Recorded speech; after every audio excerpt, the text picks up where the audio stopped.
Welcome back to the world of trucks on a chilly day at the Four-Wheel Jamboree Nationals. Once again, here's Doc Riley. Well, it's the 20th anniversary of the Jamboree in Lima, Ohio, and many people spend time at this event every single year. Denny, you come here for a number of years. Why do you come to the Jamborees? Because it's a lot of fun. We've been coming to this for like 24, 25 years and wouldn't miss a one. Let's talk a little bit about what you drive. I've got a 91 Suburban, cut the top off. It made the magazine cover 2 years ago. Flowmaster exhaust. Just a lot of fun. You also have a little project truck you're working on too, I understand. Yeah, that's the, we bought new Mickey Thompson tires and trying to make it bigger. So brought her a car because it was drivable, so get the whole family involved in it. What do you like about Flowmaster? They sound good, the performance and gas mileage. You gotta love it. He alluded to her, so let's talk to her because this is her vehicle. Hi, Sue. How are you? Hi, I'm fine. Thank you. Great. Now, this is a sharp-looking ride, but you mentioned that you probably turned some heads for another reason. It's my Flowmasters. I mean, it's just like the sound, the rattling, and I get so many compliments on the way it sounds. Why do you guys like coming to Jamborees? I don't know. It's our way of life. This is our vacation. We look forward to it, and I don't know, we live to build our trucks, so I got my truck now. It's time to put time into her, and we started with a Flowmaster. Why'd you decide to go with the Dodge in this kind of a truck? I don't know.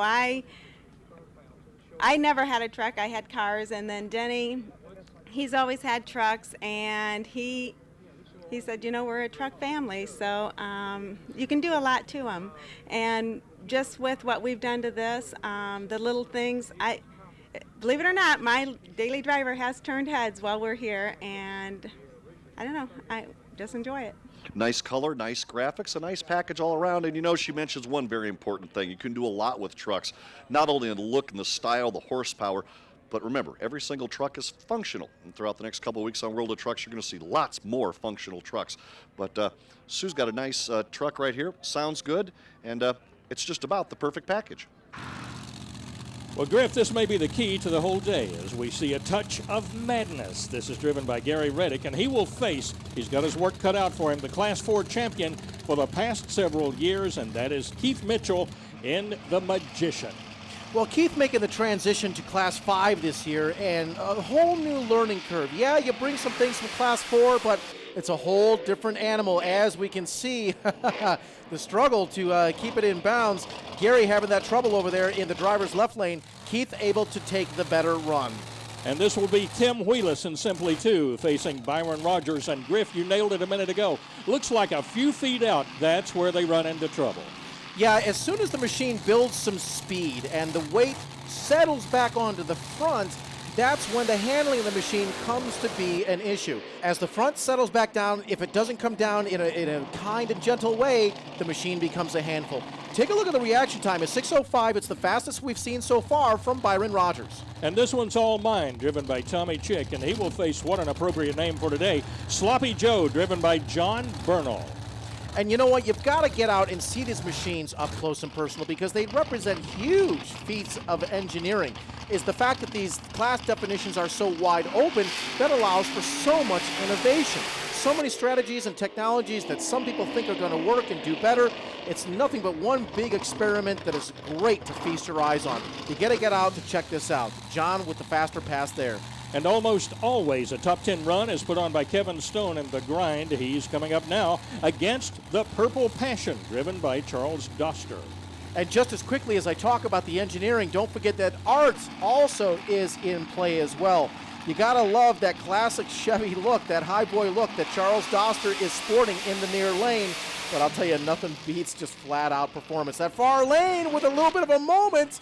Get the throttle closed, keep those wheels from spinning. Our driver upside down at the top end, and this is when our safety crew goes into action.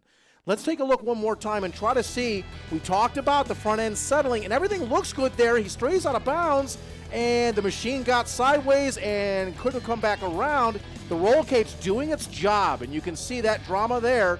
The arm restraints doing their job, keeping the hands from getting pinched beneath the roll cage. Our driver the focus of attention now.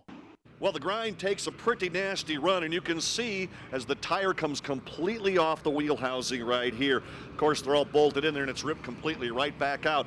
The good thing when you're looking at safety situations is the fact that the chassis did give way right here, but most importantly, the roll cage and the 6-point harness, the SFI belts made by RJS, all staying in its right alignment and just about perfect. Kevin Stone will walk away from this one, got his bell rung a little bit. They take the safety precautions, but you can see the important part of this ride stayed completely intact.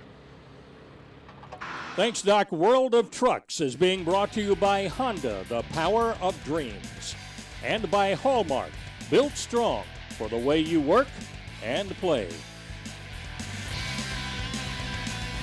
And by Tornado.